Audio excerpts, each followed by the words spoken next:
Bon alors, 1776, on avait tout préparé hier. Voilà, il suffisait de enfiler le deuxième carter sur les goujons.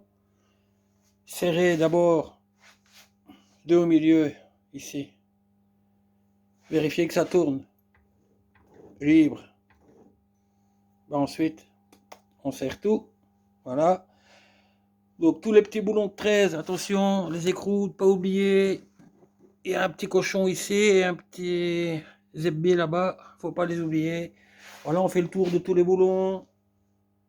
Très bien. Donc ici, j'en ai profité, comme j'avais déjà fait le jeu axial sur le vélo, on a vu ça hier ensemble. J'ai déjà pu mettre les trois rondelles et mettre le bourrage de vilebrequin avant de fermer les carters. Donc c'est une petite opération qui est plus facile à faire avant qu'après, encore une fois. Voilà, maintenant on va s'intéresser. Voilà, bon, il est fermé, hein, rien de. Voilà, c'est juste un carter à revisser. Voilà, hein, il est libre, il est parfaitement libre, il a le jeu qu'il doit avoir.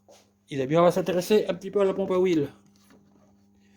Si j'arrive à vous caser ici, voilà, c'est à peu près ça. Donc on a les deux pignons de pompe à huile, voilà. Donc on a ici forcément la petite encoche. On voit qu'elle a déjà été un peu reprise parce que comme c'est pas un Narvacam d'origine, hein, voilà. On voit que c'est une pompe de 30, je pense. Ouais, même, on est où? Même, ouais, 32, 33. Grosse pompe. On a toujours l'enfoncé. Voilà. Il faut savoir que j'ai déjà mis le joint, j'ai déjà calculé avant l'épaisseur du joint derrière avec de la pâte. J'ai mis 4 boulons comme ça pour la presser contre, pour qu'elle soit comme si elle était en place. Pour ne pas fausser la petite mesure ici. Donc on a un point, une dent marquée avec un point. Ici aussi, on voit le petit point là. Bon, je vois pas trop l'intérêt, mais enfin bon, je les aligne. Petit peu de jeu entre les dents. Rien d'anormal. Elle a un petit peu de jeu dans l'arbre à cam. Hein. Mais enfin, bon, voilà. Ce qu'il faut, c'est pas trop dépasser ici. Donc, on met un réglet. Voilà, je sais pas si vous voyez, j'ai une petite loupiote sur le front. On fait ça, on regarde si on voit de la lumière qui passe. Donc, a priori, je ne vois rien.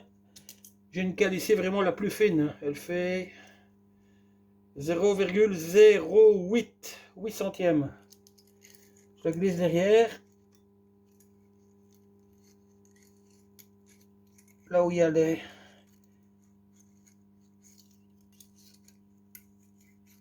Voilà, tout ça, ça veut juste dire que mes pignons ne dépassent pas.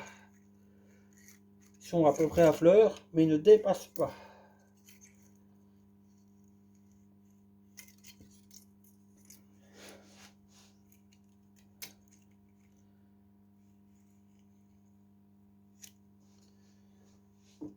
Bon, il faut savoir que là-devant, je vais remettre encore un joint qui va rattraper. Hein. Voilà, de toute façon, on a des joints neufs. Là, un peu de toutes sortes, mais quel beau joint ici, qui était sur le moteur et que je vais réutiliser. De toute beauté. Hein. Ça, c'est magnifique. On va le réutiliser. J'aime autant. Donc, ben, on va lui faire quelques tours. Pour s'assurer que tout va bien dans la pompe.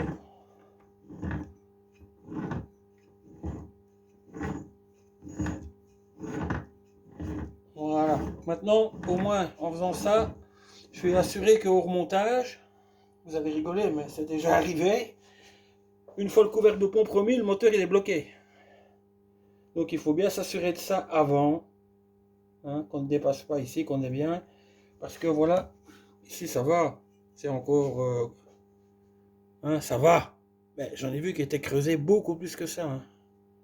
Vachement plus. Bon. Ben voilà, hein, je vais laisser sécher la pâte, je vais remettre de la pâte, le joint ici, je vais remettre ça.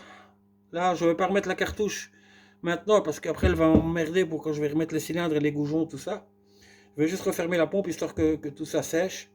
Et puis ben voilà, le bloc sera en attente de récupérer ses cylindres et ses culasses et ses machins et tout le reste. Et puis on le démarrera. Et puis il repartira dans sa bagnole d'endurance hein, pour faire de la piste. Ciao!